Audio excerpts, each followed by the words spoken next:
Hello and welcome to another episode of This Week in X. It's the show where I help you catch up and understand what's going on in Marvel Comics X-Men comic books. And for today, it's the ones that are out on February 21st, 2018. We have 5 issues out this week that we can talk about. It is Astonishing X-Men number 8, Deadpool vs. Old Man Logan, number 5, Generation X 87, Venom 162, and XMen Gold, number 22. So let's jump right in and talk about these issues. First up this week is Astonishing X-Men issue number 8. Astonishing X-Men 8 was written by Charles Soule, with pencils by Paulo Segura, inks by Walden Wong and Roberto Poggi, color by Edgar Delgado, and letters by Clayton Cowles. The cover is by Mike Deodato Jr. and Frank Martin.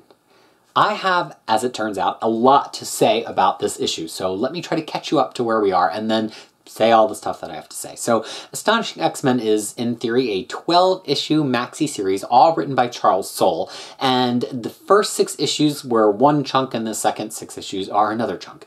In that first 6 issues, a number of X-Men are pulled into the astral plane as part of this sort of astral psychic chess match between Professor X and the Shadow King. Of course, Professor X has no body because he's been dead for a while and the Red Skull had been using his brain, but apparently his consciousness had been projected into the astral plane. And so he works against the Shadow King by trying to recruit some of the X-Men on the astral plane to realize they're not just fighting the Shadow King, but they're in the middle of this battle between Xavier and the Shadow King. So in order to talk about this issue a little more, I do have to give a slight spoiler. So spoiler warning, 3, 2, 1. At the end of that arc, Professor X makes a deal with Phantom X, who's a little bit disillusioned about existence in general, that he will take over Phantom X's body, and that Phantom X can just hang out in the astral plane while Xavier just walks around as X in Phantom X's body. So I'm going to keep referring to Xavier as a physical person without distinguishing that he's in Phantom X's body from this point forward. Spoiler over.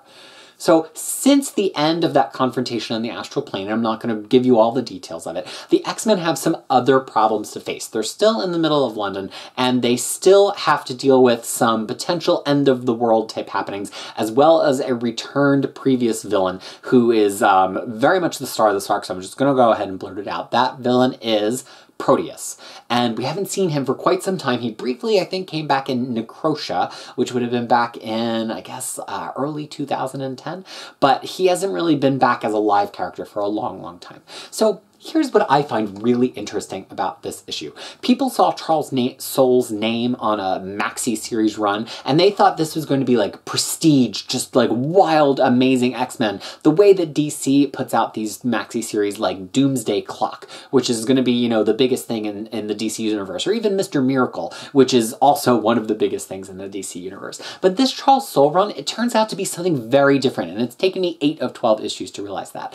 This Charles Soule run is just a love letter to the greatness of X-Men, just to 90s X-Men, when you used to be able to early 90s especially, when you used to be able to reliably just pick it up every week and really enjoy what was happening and have lots of great personalities bumping up against each other and let them do heroic things against villains that were big and bad. It just feels like that kind of big, fun X-Men story. I was kind of tapering off a little bit at parts of the first arc, but I really see it coming together here. And part of why it feels so great is Soule is really using relationships and having fun with it. Both relationships that characters already have, as he does in a quick moment with Mystique and Logan here, just sniping at each other, but in a kind of kind-hearted way, but also in relationships that characters don't have, like having Bishop face down Proteus for the first time here. And in that, there's so many little intricacies and things that if you know the full background, you can get so much more on. One of them is Psylocke's interactions with Archangel, because of course they have been in love for a really long time, and they had a lot of things happen between them and Uncanny X-Force, and then continuing through Cullen Bunn's run on Uncanny X-Men. But there's so many little connections like that here. Gambit and Phantom X, Bishop in general, and that's the one I want to talk about for a second. So Bishop had been turned into a villain after Messiah Complex, much to the chagrin of many X-Men fans who really love him. And he wasn't only a villain, but he was like murdering billions of people to prevent some sort of end of the world, which kind of doesn't make sense because he had become the end of the world by trying to prevent the end of the world. They tried to rehabilitate him him a little bit in Uncanny X-Force Volume 2, which was the one that was by Sam Humphries. I don't know if it really took. But Soul actually is doing some really nice subtle stuff with Bishop here. He has him operating on this end-of-the-world database, and basically, like, he's looking for signs. It's kind of the reverse of what's happening in Cable's title, where Cable is like time cop, and he's traveling throughout time to fix things. Bishop is like present-day time cop, and he's looking to nip anything in the bud that can turn into a big threat. So I felt like that really helped me reconnect with that Bishop character a little bit. All in all, I think this is a really fun run, and I think what you have to do is just reduce your expectations that it's not that it's going to be good at all, because it is good, but that it's this major world-shaking thing. I think Soul has gotten permission to do one or two big things with the toys that he's pulled out of the toy box here, but what it really is just a 12-issue, self-contained, fun X-Men series by a terrific writer, and that to me is what the Astonishing X-Men brand is. It's why, you know, Joss Whedon started on the Volume 3 of Astonishing X-Men. He was followed by Ellis. Later we got Marjorie Liu. It should be for the best and most exciting writers to take their hard swing at X-Men and know that it's something you can read without reading all the other continuity around it. Like, I have no idea where this fits for Old Man Logan because he's doing a lot of other stuff in his life. Doesn't matter. I don't know where this fits in terms of the Rogan Gambit miniseries. It doesn't matter. This is a great X-Men story you can read on its own. I approve of that, and I really hope that Marvel keeps using Astonishing X-Men in that way in the coming years. So, thumbs up from me. Definitely worth jumping on from the beginning. Don't just try to jump on from this arc because it's not going to make sense. So, definitely check it out. Next up this week is Deadpool vs. Old Man Logan #5, which is the last issue of this miniseries.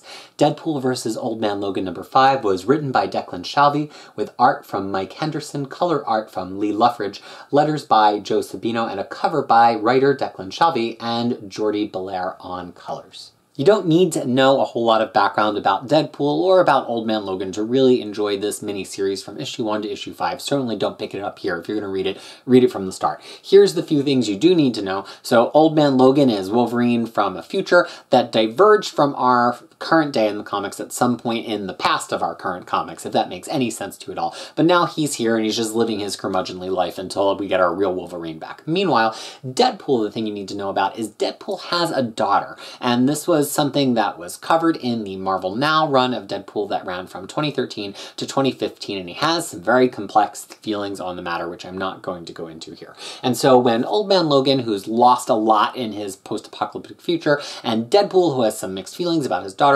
both encounter this young teleporting girl who seems to be chased by agents of a, you know, science experiment-y type program in the vein of Weapon X. Both of them have some feelings about that and want to liberate her, but there's a lot more than meets the eye to it. So there's some Deadpool versus Old Man Logan. Sometimes they're working together. I don't think it's your typical Deadpool versus, well, I don't know if that's really fair to say. Deadpool versus series sometimes don't really find him fighting with that person so much as he's working alongside of them, and sometimes they have a dispute. The Hawkeye vs. Deadpool series was fantastic, and they worked together for a lot of it. Now that I see this final issue, I'm willing to scale back my critique of this miniseries just a little bit. I actually think it was pretty decent. The art inside was great. Mike Henderson does a terrific job with Lee Luffridge on colors. It's just beautiful. It's a great tone for a Deadpool that's like a little bit less cartoony and playful as we see typically on his own book, but still really to me fits in with what I think a Deadpool book should look like.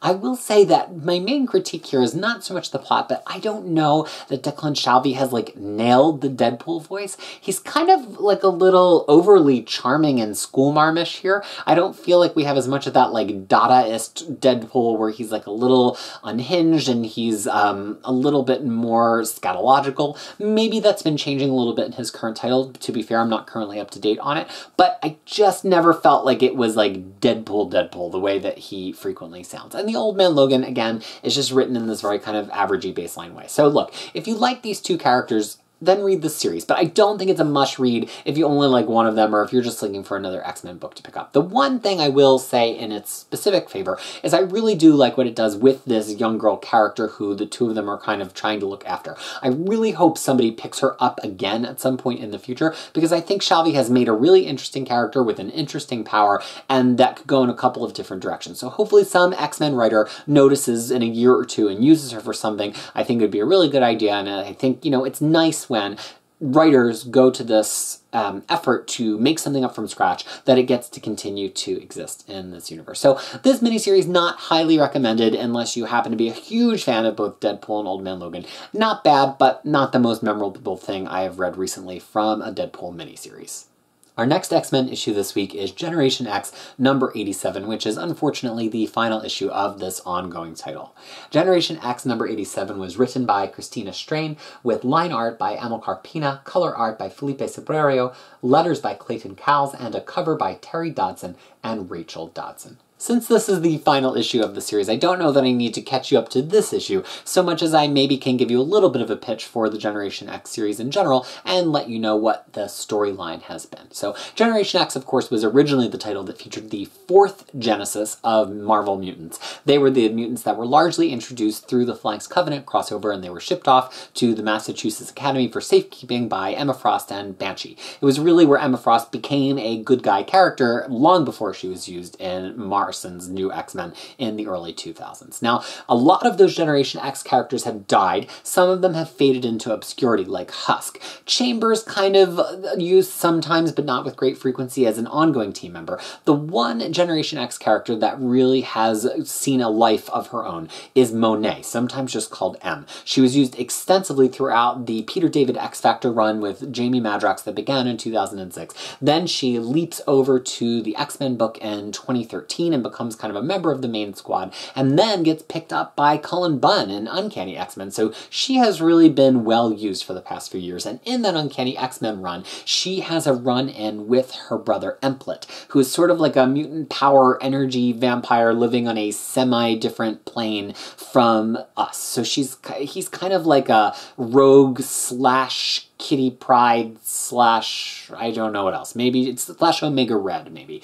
And so he feeds on other mutants, and he's always lurking around, and he gets combined with M towards the end of that Cullen Bunn run, and so that's where we pick up M here. But she's not the star of the series. It's really Jubilee. She's back at the X-Mansion now that Kitty has located in the middle of Central Park, and Kitty wants Jubilee to basically work with the screw-up non-X-Men students. They're the students who have, like, non-combat powers who probably shouldn't be X-Men, like Eyeboy, who I believe is a Jason Aaron creation, and basically just has eyes everywhere. But they can see different things, like different color ranges and spectrums and radio waves and ghosts and all sorts of stuff like that. So Jubilee has this team of largely non-combatant X-Men, plus Bling, who's sort of just like Diamond Form Emma, only without psychic powers, and maybe she's just got like a bad attitude, and also Quentin Quire, who definitely has a bad attitude. And this series is about all of these characters bumping up against each other, and Jubilee trying to herd them like cats, and it never really works.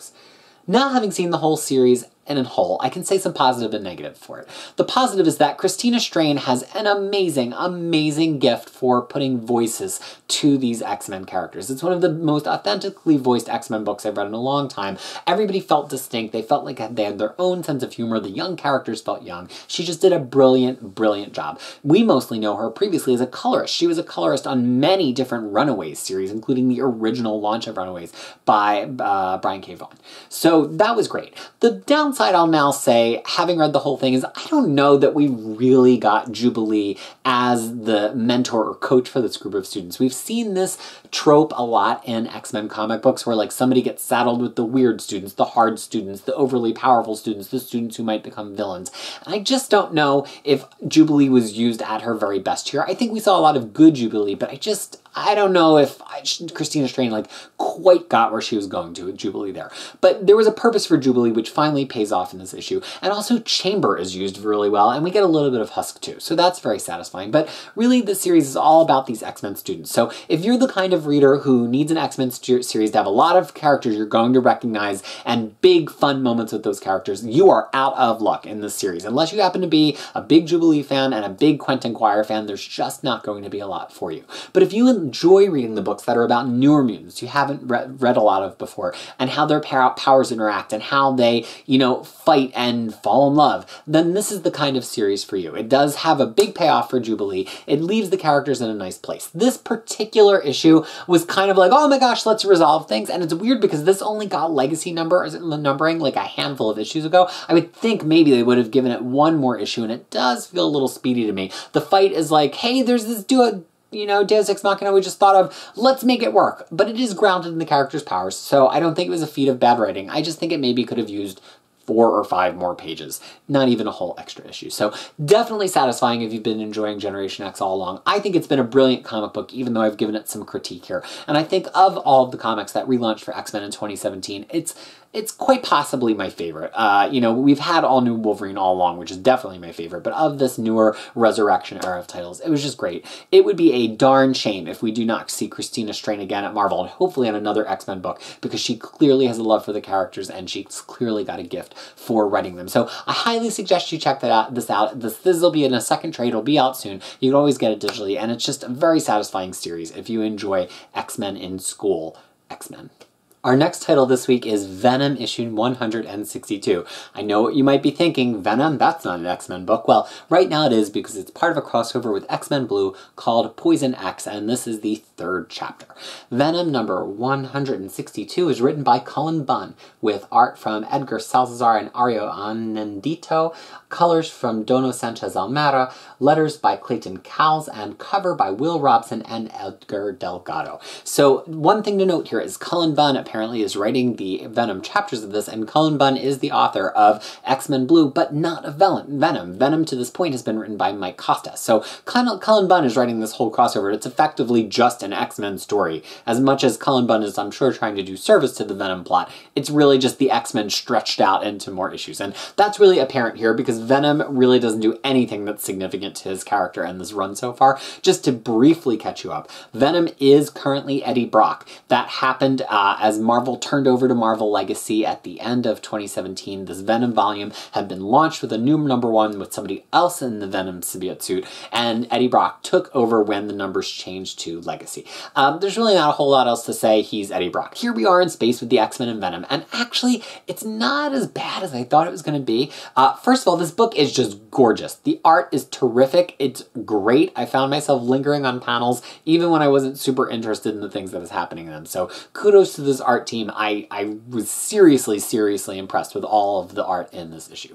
The other thing is this X-Men Blue team, we can see some different aspects of them since they are in the mental state that they are in this arc, and it creates a couple of interesting moments for them to bump up against each other, but this is really a plot-driven issue. I already said that there's not a whole lot of like Venom doing anything interesting as Venom. There's not a whole lot of like major developments for these X-Men either. They've kind of got to get from point A to point B. They've got to fight one person to do it and take off into space to do another thing. And that's really all there is to it. In fact, to the point that I think you could probably just continue in X-Men Blue number 22 from 21 without even having read this, because I don't know that there's anything really revelatory here other than they won the fight that they started at the end of X-Men 21, and now they've jetted off to space. So look, if you've been reading X-Men Blue because you love these time-displaced X-Men, I just don't know that this story has a big, satisfying hook to it, other than it's kind of a young Cyclops and Corsair story because he's trying to save his father. But it doesn't really have any significant moments for the X-Men so far in it yet. So if you're the kind of person who like casually buys arcs but doesn't buy every one, I don't know that you need to be picking this up if you've been reading X-Men Blue to this point. The last arc was such a blockbuster, and I think that's the one that you want to be reading, the one where they went through time. And then the other thing is, if you are like selectively a trade buyer, I think you probably are going to be able to just skip this trade. Like, I'm sure there's going to be one big outcome, one big change to the X-Men Blue team, but it just right now feels like it's just a fun, okay arc. And if you're in comics for that, if you're just in it to read some fun stuff with some fun characters and you don't want to think too deeply about it and it's got to look good, guess what? This comic fixed the bill, and so does this crossover in general. So I can't say that I'm giving it a hearty recommendation, but if you just like fun comics starring X-Men, this certainly fits the bill. And as I've said multiple times and will keep saying, I was incredibly impressed with the art in this issue. Our final new issue of X-Men this week is XMen Gold number 22. XMen Gold 22 is written by Mark Guggenheim, penciled by Diego Bernard, inked by J.P. Meyer, colored by Arif Prianto and Java Tartaglia, lettered by Corey Petit, with a cover by Dan Mora and Juan Fernandez. Let me try to catch you up on where we stand on XMen Gold. XMen Gold is, in concept, the main X-Men book right now, because it's the book that's following Kitty Pryde's team of X-Men that saved the day. Kitty Pryde took the X-Mansion from where it was hiding in limbo to the middle of Central Park so she could follow up on what is a pretty consistent character motivation for her over the past 15 years of comics, which is that she wants the X-Men to be visible and to not seem like they're that different from humans. They're heroes just like anybody else. And so she fields a team to do just that. Unfortunately, the first encounter they have is with a Brotherhood of Evil Mutants, which kind of puts a bad name to the mutant race and puts them in conflict with a serious bigot, Lydia Nance, who's like one of these cable talking heads that just think mutants should be registered, deported, disposed of, every possible bad thing there could be for mutants. Along the way, they've faced a number of different X-Men enemies, and they got a little bit embroiled with Secret Empire. They had a crossover where they got sucked into the Mojo universe, and they also went to the Negative Zone as the result of one of the non-mutant members of that Brotherhood of Evil Mutants, who was actually a creature of some kind from the Negative Zone. They've just got back, and now they're fighting the Brotherhood of Evil Mutants again. So Guggenheim is trying to do something here where he's like, it's all connected, and a lot of the plot from the beginning of this continues, and all of the arcs go together. Unfortunately, and I'm trying to do this without sounding mean or saying that somebody's a bad writer, the book's not good. The writing's not good, the characters don't sound like they're supposed to sound, the arcs are pretty dull, there's just nothing to recommend X-Men Gold, except for the art's pretty strong. So if you're not somebody who really pays a whole lot of attention to the quality of the writing, if it's good enough that it's an X-Men story and the X-Men are punching somebody and you want it to look good, which I don't look down on at all. Some people are reading the comics much more for the visual experience than for the written experience. This X-Men Gold arc has been a really big bounce back. It's probably the best the art has been since the beginning, and it's got some nice, cleverly choreographed fight scenes. So definitely kudos to this art team. For a second issue in a row, it really looks great. But just the writing, I'm sorry, I can't get there. None of the characters really sound like themselves.